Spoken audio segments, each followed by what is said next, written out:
तो आज अपन पढ़ रहे हैं यूनिट 9 घर्षण और विशेष रूप से घर्षण को प्रभावित करने वाले कारक।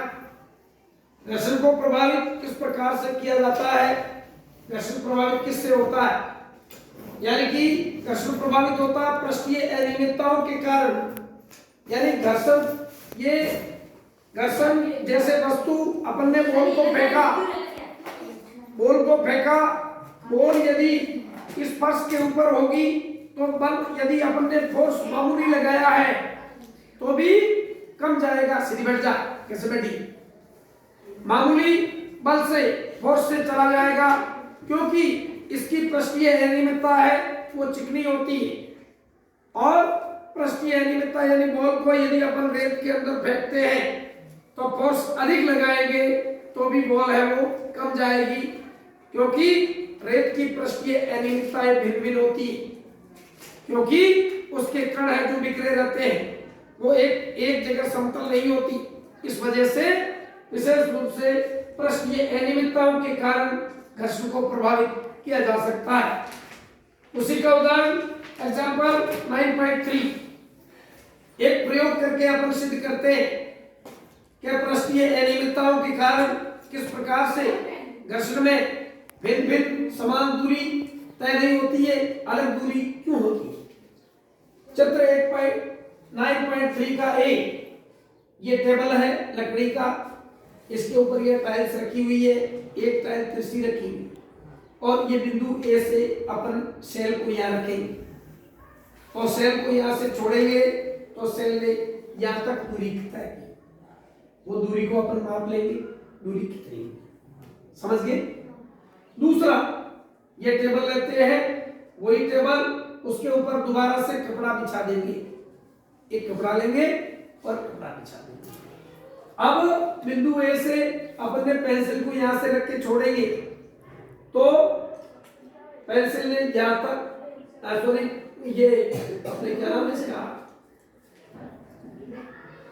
क्या नाम है इसका, pencil cell, sorry pencil cell, और वो दूरी इसने आधी टेबल को ही पार नहीं किया, क्यों, क्योंकि कपड़ा था और ये पृष्ठ क्या था, चिकना था।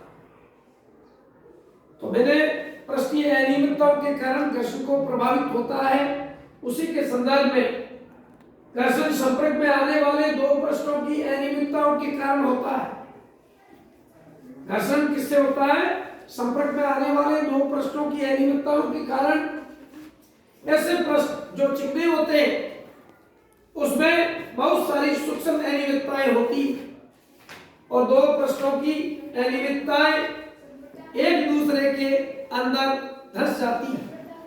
दो पृष्ठ, दोनों के अंदर अलग अलग अनियमितताएं होती है, वो क्या, एक पृष्ठ दूसरे पृष्ठ के अंदर धंस जाता है, बातें नहीं धंस जाती है। जब हम एक पृष्ठ से दूसरे पृष्ठ पर गति करने का प्रयास करते हैं, जब हम एक पृष्ठ से दूसरे पृष्ठ पर गति करने का प्रयास करते हैं, तब क्या होगा, तो हमें इस अंतर्बंधन यानी कि इंटरलॉकिंग पर पार पाने के लिए कुछ बल लगाना पड़ता है।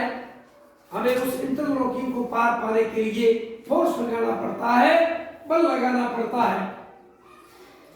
खुरदरे पृष्ठों पर ये अनियमितताएं अधिक संख्या में होती हैं। जो खुरदरे पृष्ठ होते हैं उनके ऊपर अनियमितताएं अधिक होती हैं और चिकने पृष्ठ के ऊपर अनियमितताएं कम होती है।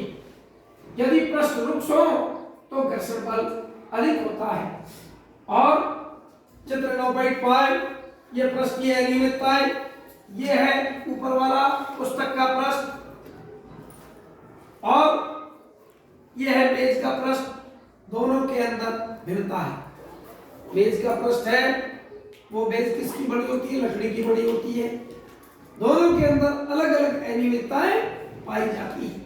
तो कुल मिलाकर घर्षण को प्रभावित करने वाले कारक, जिसका मुख्य रिजल्ट यह है कि घर्षण को प्रभावित करते हैं अपने पृष्ठ की अनियमितताओं के कारण, और उसके जो उसका पृष्ठ होता है वो चिकना है या रुक्ष है उसके ऊपर पर भी निर्भर करता है।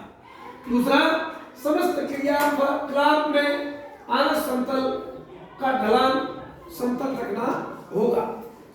ये था घर्षण, और उसके बाद फिर अपन आगे बढ़ेंगे तब तक।